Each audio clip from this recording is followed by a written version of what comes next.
Hello everyone. In this video we are going to go over the PowerPoint for Chapter 4, Finding the Stated Main Idea. So for Chapter 4 we are in Week 5, and I'll just briefly go over this. So Week 5 has these 3 assignments just like Week 3 did for Chapter 3. So in assignment number 1, that's where this video is listed. So you should have read the pages from the textbook 193 to 200. And then here's the PowerPoint. There'll be a couple videos to go over the PowerPoint and then another video to go over the green checkpoint exercise in the textbook. And then assignment number 2 is to complete the Chapter 4 review cards, pages 203 to 205, and then the review guide. Okay, so that's for Week 5. And then Week 6, you will have to read Selection 4.2, answer the multiple choice questions 1 through 20, plus respond in writing only number 1, and then you will have complete the Chapter 4 test. All of the assignments and the tests for Chapter 4 are due on Friday, October 30th. That's midterm for us, okay? So let's take a look at our PowerPoint. Remember, you can look at the PowerPoint on Cobra. You can download it to your computer if you have PowerPoint.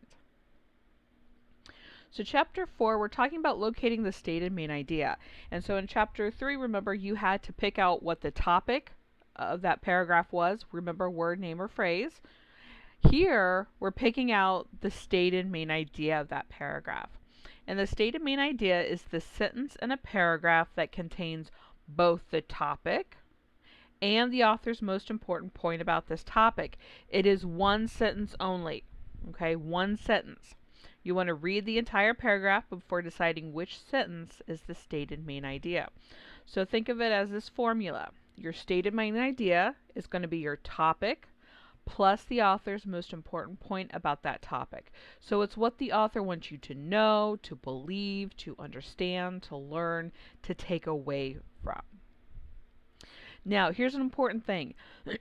We have what's called stated main ideas, and we have implied main ideas. A stated main idea means it's an actual sentence in the paragraph. So you're going to pull a sentence from that paragraph. The implied main idea means there isn't a sentence in that paragraph that states your topic plus the most important point. So you're going to have to create that sentence yourself, and we will talk about that in Chapter 5.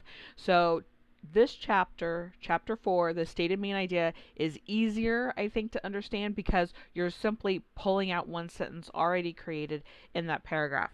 Whereas with the implied main idea in Chapter 5, you've got to figure that out and create it on your own.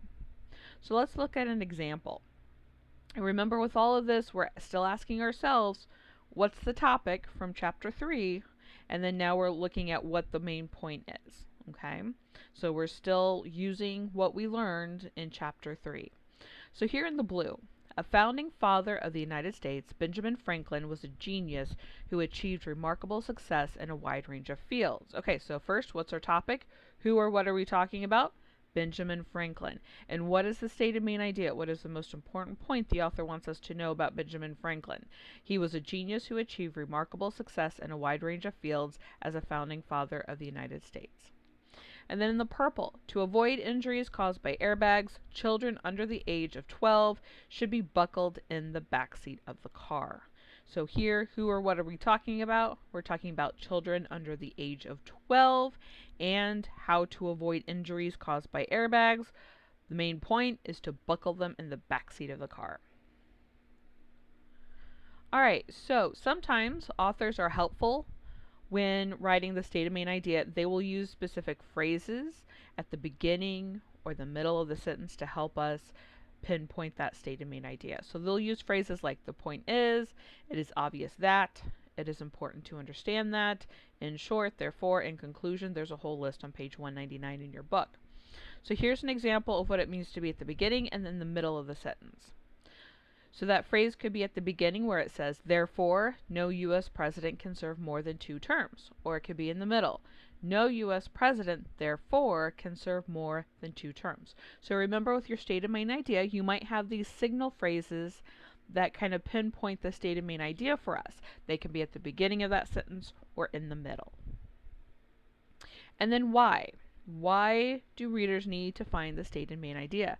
You're going to be able to comprehend better what's being spoken and written about in that paragraph. You can annotate correctly, take better notes. You can organize information into an outline and a summary. You can locate testable information and overall earn a higher grade. So how to locate the stated main idea. You're going to read that paragraph, determine the topic. Remember, topic is a word, name, or phrase. Then you're going to look for a sentence that contains the topic and answers the comprehension monitoring question for stated main idea. So the comprehension monitoring question is, what is the most important point the author wants me to understand about the topic of this paragraph? Okay? The sentence that you pick for the stated main idea must make sense by itself.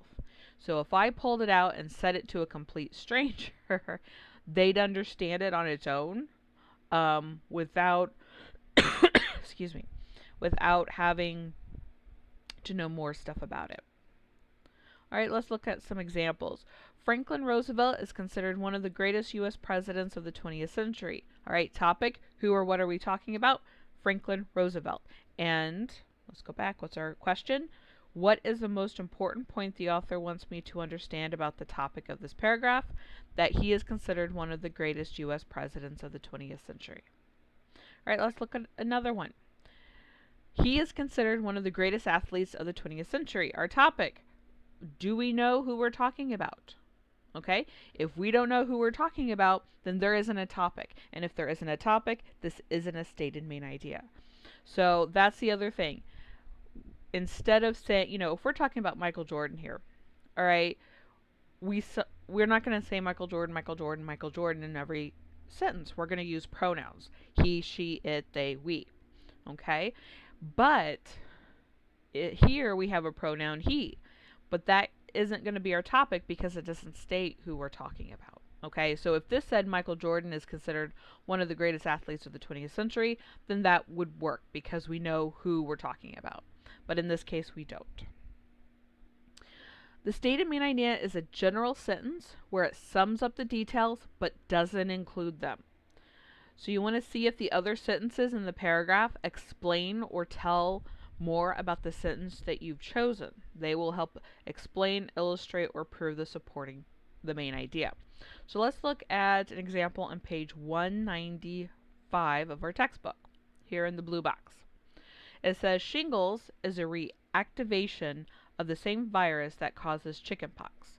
Once you have been infected with chickenpox, the varicella zoster virus does not leave your body when you recover. Instead, the virus hides within your nervous system, burying itself deep inside a sensory nerve. Later, the virus can reactivate. It travels down the nerve axons to the skin, where it causes a chickenpox-like rash. The rash is generally found on the chest and lower back, though it can occur anywhere. Unlike the chickenpox rash, this rash is usually found in a broad strip on only one side of the body. It can be very painful and can persist for years. Alright, my grandma actually had this. It is not lovely. Alright, so here we have our sentence, our topic sentence is at the very beginning. We're talking about shingles. That's our topic. It's shingles. Okay? And everything else here in this paragraph helps to support that. Okay?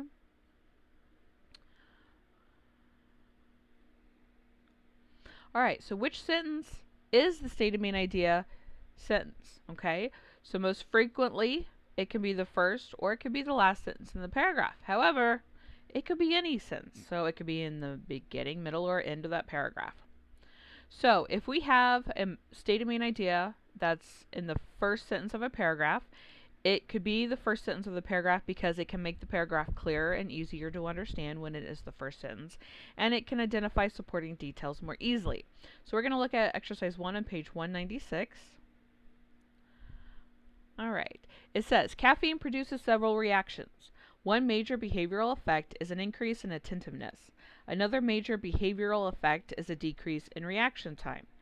Caffeine can also bring about an improvement in mood, most likely by mimicking the effects of a natural brain chemical, adenosine. Too much caffeine, however, can result in nervousness and insomnia. People can build up a biological dependence on the drug. Regular users who suddenly stop drinking coffee may experience headache or depression. Many people who drink large amounts of coffee on weekdays have headaches on weekends because of the sudden drop in the amount of caffeine they are consuming.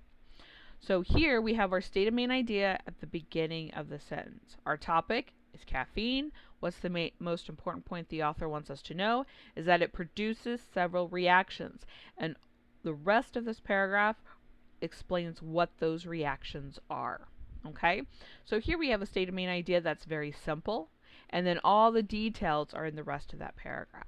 All right, so that's an example where our state of main idea is the first sentence of the paragraph.